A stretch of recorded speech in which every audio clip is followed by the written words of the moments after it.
Electric toothbrush আপনার জন্য সঠিক কিনা আজকে আমরা এটা নিয়ে আলোচনা করব। নমস্কার, আমি doctor Aparna Gupta, Smilestone dental care, Rajarhat থেকে। ইলেকট্রিক টুথব্রাশ এখন অনেকটাই আপনি বাজারে মার্কেটে দেখতে পারবেন, কিন্তু ইলেকট্রিক টুথব্রাশ আপনার জন্য সঠিক কিনা এটা একটা প্রশ্ন যেটা সবার মনে আসে। ইলেকট্রিক টুথব্রাশ নর্মাল টুথব্রাশ থেকে বেশি ভালো ক্লিনিংটা করে, ব্রাশিংটা বেশি ভালোভাবে হয়। ইলেকট্রিক টুথব্রাশ অনেক ধরনের হয়।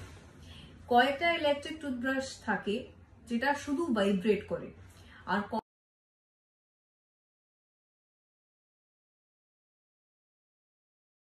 একটা ইলেকট্রিক টুথব্রাশ থাকে যেটা রোটেট করে বা ঘুরেও, যাদের মাথাটা ছোট আর ঘুরে।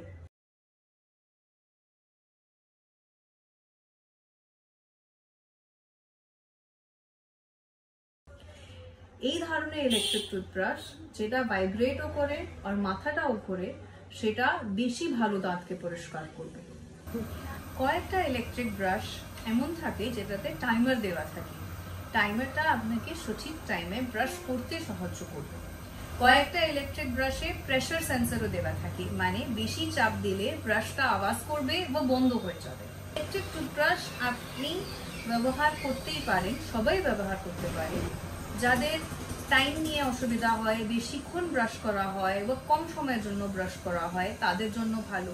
যাদের মনে হয় ব্রাশিং ঠিক করে হচ্ছে না কোনো কারণে, তাদের জন্য ছোট মাথার ইলেকট্রিক ব্রাশ নেওয়া ভালো, যেটা মাথাও ঘুরবে আর ভাইব্রেটও করবে। যাদের মনে হয় বেশি চাপ পড়ে যাচ্ছে ব্রাশ করতে গিয়ে, চাপ পড়লে দাঁতগুলো পাতলা হয়ে যাচ্ছে, ইনামেলগুলো ঘষে যাচ্ছে, তাদের জন্য প্রেসার সেন্সরওয়ালা ইলেকট্রিক টুথব্রাশ ভালো। ইলেকট্রিক টুথব্রাশ ওদের জন্যও ভালো যাদের হাতে ব্যথা থাকে, স্পেশালি বয়স্ক মানুষরা, যাদের হাত ঘোরাতে বা নড়াতে অসুবিধা হয়, বেশিক্ষণ ব্রাশ করা যায় না, সেটার জন্য দাঁতের ক্যাভিটি বেশি হচ্ছে, তাদের জন্য ইলেকট্রিক টুথব্রাশ ভালো। ডেন্টিস্টরা আমরা ইলেকট্রিক টুথব্রাশ রিকমেন্ড করি যাদের খুব বেশি ক্যাভিটি হয়, মানে বেস্ট এফর্টস করলেও, খুব চেষ্টা করলেও দাঁতগুলো নর্মাল টুথব্রাশে ভালো পরিষ্কার হচ্ছে না, বা খুব বেশি মাড়ির অসুখ আছে, মাড়ির অসুখের জন্য টার্টার বা ক্যালকুলাস জমছে, দাঁতের পাথর জমছে, তাদের জন্য ইলেকট্রিক টুথব্রাশটা ভালোই কাজ করে।